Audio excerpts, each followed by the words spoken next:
ಹರಿ ಓಂ ಗುರುಭ್ಯೋ ನಮಃ. ಆತ್ಮೀಯರೆಲ್ಲರಿಗೂ ಕೂಡ ನಮಸ್ಕಾರ. ಮಾಸಭವಿಷ್ಯ ಕಾರ್ಯಕ್ರಮಕ್ಕೆ ತಮ್ಮೆಲ್ಲರಿಗೂ ಕೂಡ ಸ್ವಾಗತ. 2025 ಫೆಬ್ರವರಿ ಕುಂಭರಾಶಿಯವರೆಗೆ ಈ ಒಂದು ಫೆಬ್ರವರಿ ತಿಂಗಳಲ್ಲಿ ಗ್ರಹಗಳ ಒಂದು ಬದಲಾವಣೆಯಿಂದ ಏನೆಲ್ಲ ಫಲಾಫಲಗಳು ಸಿಗುತ್ತೆ ಅನ್ನುವಂತಹದನ್ನು ನೋಡೋಣ. ನೋಡಿ, ಕುಂಭರಾಶಿಯವರಿಗೆ ದಂಪತಿಗಳಿಗೆ ಕೆಲವೊಂದು ಕಾರ್ಯನಿಮಿತ್ತ ಖರ್ಚುಗಳು ಬರುವಂತಹದ್ದು, ಯಾವುದೋ ಒಂದು ಕೆಲಸ ಕಾರ್ಯಗಳು ಅನಿವಾರ್ಯವಾಗಿ ಮಾಡುವಂತಹದ್ದು, ಆ ಒಂದು ವಿಚಾರಗಳು ಹೆಚ್ಚಿನ ಸ್ಥಿತಿಯಲ್ಲಿ ಸರ್ಕಾರಿ ಸಂಬಂಧಿಸಿರ್ತಕ್ಕಂತಹ ಕೆಲಸ ಕಾರ್ಯಗಳಾಗಿರುತ್ತೆ. ಅಂತಹ ವಿಚಾರಗಳಲ್ಲಿ ಹೆಚ್ಚಿನ ಒಂದು ದಾಖಲೆ ಆಧಾರಗಳನ್ನು ಪಡೆಯುವಂತಹದ್ದಾಗಿರುವುದು ಅಥವಾ ನಿಮಗೆ ಹಕ್ಕು ಅಧಿಕಾರಗಳನ್ನು ಪಡೆಯುವಂತಹದ್ದಾಗಿರುವುದು, ದಂಪತಿಗಳು ಖರ್ಚು ಮಾಡುವಂತಹ ಸ್ಥಿತಿಗಳು ಬರುತ್ತೆ. ಆ ವಿಚಾರದಲ್ಲಿ ಒಳ್ಳೆಯ ರೀತಿ ಪ್ರತಿಫಲಗಳು ಕೂಡ ಇದೆ. ಹೆಚ್ಚಾಗಿ ಭೂಮಿ, ಸೈಟು, ವ್ಯವಹಾರ, ಒಂದು ಪ್ರಾಪರ್ಟಿ ಇವೆಲ್ಲವೂ ಕೂಡ ಹಕ್ಕು ಆಧಾರಗಳು ಪಡೆಯುವಂತಹ ಅನುಕೂಲಗಳು ಲಭಿಸುತ್ತೆ. ಸುಫಲ ಇದೆ, ತೊಂದರೆ ಇಲ್ಲ. 12ರ ನಂತರ ದಂಪತಿಗಳಿಗೆ ವೈಯಕ್ತಿಕವಾದಂತಹ ಅಭಿಪ್ರಾಯಗಳು, ನಿರ್ಣಯಗಳು ಈಡೇರಿಸಿಕೊಳ್ಳುವಂತಹದ್ದು. ಯಾವಾಗ ನಿಮ್ಮ ಹೆಸರಿಗೆ ಬೇಕಿರ್ತಕ್ಕಂತಹ ಪ್ರಾಪರ್ಟಿಗಳು, ಒಂದು ಸ್ವತ್ತುಗಳು ಸರ್ಕಾರಿ ರೀತಿಯ ನಿಮಗೆ ಹಕ್ಕು ಅಧಿಕಾರಗಳು ಸಿಕ್ಕಿದ ನಂತರ ನಿಮ್ಮ ವೈಯಕ್ತಿಕವಾದಂಥ ಅಭಿಪ್ರಾಯಗಳಲ್ಲಿ ದೃಢತೆ, ಒಂದು ಕಾರ್ಯನಿಮಿತ್ತ ಅಭಿವೃದ್ಧಿ, ಪ್ರತಿಫಲಗಳನ್ನು ನೋಡುವಂತಹ ಸ್ಥಿತಿಗಳು ಕೂಡ ನೋಡ್ತೀರಾ. ಅದಕ್ಕೆ ತುಂಬ ಶುಭದಾಯಕವಾಗಿದೆ. ಒಂದು ವೈಪರೀತ್ಯಗಳೇನಿರುವುದಿಲ್ಲ, ಫಲ ಉತ್ತಮವಾಗಿರುತ್ತೆ. ಇನ್ನು ವಿಶೇಷವಾಗಿ ನಿಮ್ಮ ಪ್ರಯತ್ನ ಫಲ ಪೂರ್ವ ಪುಣ್ಯ ಫಲದಾಯಕವಾಗಿರುತ್ತೆ. ಜೊತೆಗೆ ವೃತ್ತಿಯಿಂದ ನಿಮಗೆ ಪ್ರಯತ್ನ ಕಾರ್ಯಗಳು ಬಲ, ಹಠ ಸಾಧನೆಯಿಂದ ಸಿಗುತ್ತೆ.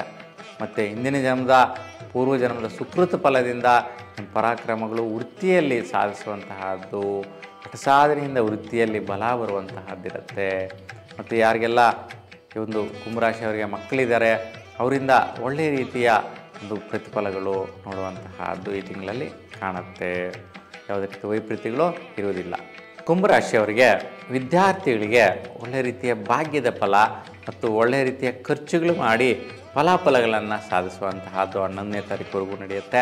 11ರ ನಂತರ ವಿದ್ಯಾರ್ಥಿಗಳಿಗೆ ವೈಯಕ್ತಿಕವಾದಂತಹ ಅಭಿಪ್ರಾಯಗಳು, ನಿರ್ಣಯಗಳು, ವಿಶೇಷವಾಗಿ ನಿಮ್ಮ ಒಂದು ವಿದ್ಯಾಭ್ಯಾಸಕ್ಕೆ ಸಂಬಂಧಿಸಿದಂತೆ ಅನುಕೂಲತೆಯ ಒಂದು ಪ್ರತಿಫಲಗಳ ಭಾಗ್ಯಗಳು ಲಭಿಸುವಂತಹದ್ದು ನೋಡ್ತೀರಾ.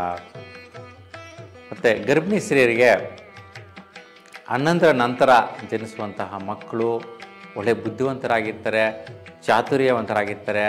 ಬುಧಗ್ರಹದ ಬಲ ಇರುತ್ತೆ, ಅಂದರೆ ಮೆರ್ಕ್ಯುರಿಯಿಂದ ಪಾದರಸತ್ರ ತುಂಬ ಫ್ಲಕ್ಚುಯೇಷನ್ ಮೈಂಡ್ ಇರುವಂತಹ ಒಂದು ಮಕ್ಕಳು ಜನಿಸುವಂತಹದ್ದು ನೋಡ್ತೀರಾ. ಒಳ್ಳೆಯ ರೀತಿಯ ಪ್ರತಿಫಲದಾಯಕವಾದ ಅನುಕೂಲಗಳು ಇರುತ್ತೆ.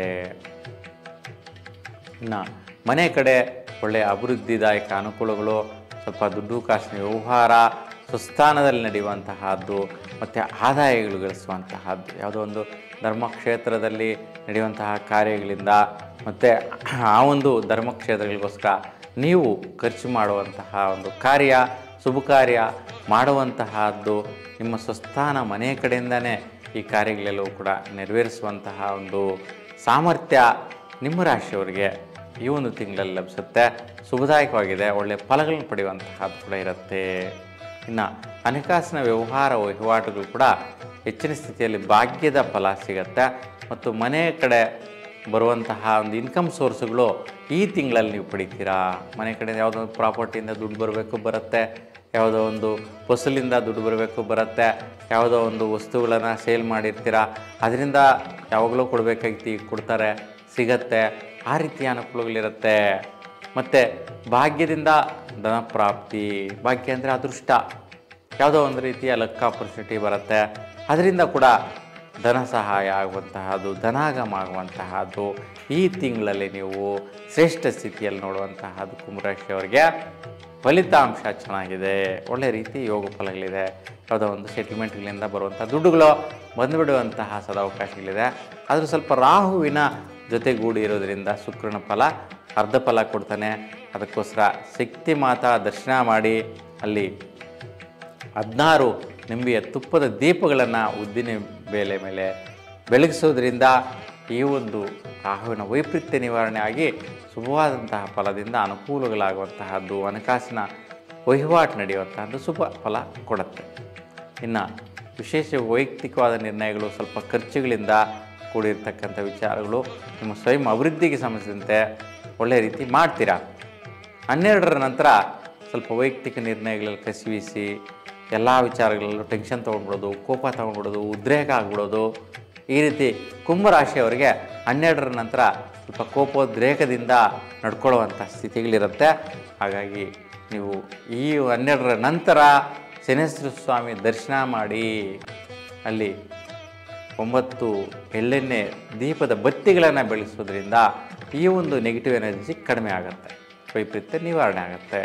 ಇಲ್ಲಾಂದರೆ ನಿಮ್ಮ ವೈಯಕ್ತಿಕವಾಗಿ ನಿಮ್ಮಷ್ಟಕ್ಕೆ ನೀವೇ ಕೋಪದಿಂದ ಅಡಚಣೆಗಳಾಗುವಂತಹ ಸ್ಥಿತಿಗೆ ಹೊರಟೋಗ್ತೀರಾ. ಬೇರೆಯವ್ರಿಗೆ ತೊಂದರೆ ಆಗುತ್ತೆ, ಅವರಿಂದ ನಿಮಗೂ ತೊಂದರೆ ಆಗುತ್ತೆ, ಈ ರೀತಿ ಆಗುತ್ತೆ.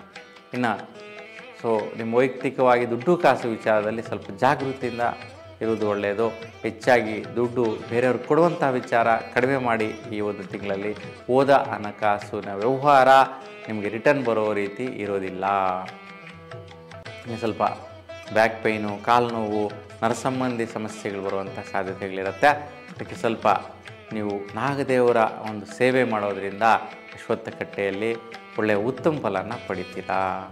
ಇನ್ನು ಬಹುಮುಖ್ಯವಾಗಿ ನೀವೊಂದು ಪರಿಹಾರ ಮಾಡಿಕೊಂಡ್ರೆ ಈ ತಿಂಗಳಲ್ಲಿ ಶ್ರೇಷ್ಠ ಫಲನ ಪಡೆಯುವಂತಹದ್ದು ಇದೆ. ಹೀಗಾಗಿ ಭಾಳಷ್ಟು ಉತ್ತಮವಾದಂತಹ ಗ್ರಹಗಳ ಫಲ ಈ ತಿಂಗಳಲ್ಲಿ ನೋಡ್ತೀರಾ. ಗುರು ಮತ್ತು ಶುಕ್ರ, ಬುಧ, ಕುಜ ಈ ಒಂದು ಗ್ರಹಗಳು ಉತ್ತಮವಾಗಿ ಪ್ರತಿಫಲಿಸುತ್ತೆ, ನಿಮಗೆ ಶ್ರೇಷ್ಠ ಫಲನ ನೀಡುತ್ತೆ. ನಿಮ್ಮೆಲ್ಲರಿಗೂ ಕೂಡ ಸದಾಕಾಲ ಇಷ್ಟದೇವರ ಅನುಗ್ರಹ ಇರಲಿ ಅಂತ ಭಗವಂತನಲ್ಲಿ ಪ್ರಾರ್ಥಿಸ್ತಾ ಎಲ್ರಿಗೂ ಶುಭವಾಗಲಿ. ನಮಸ್ಕಾರ.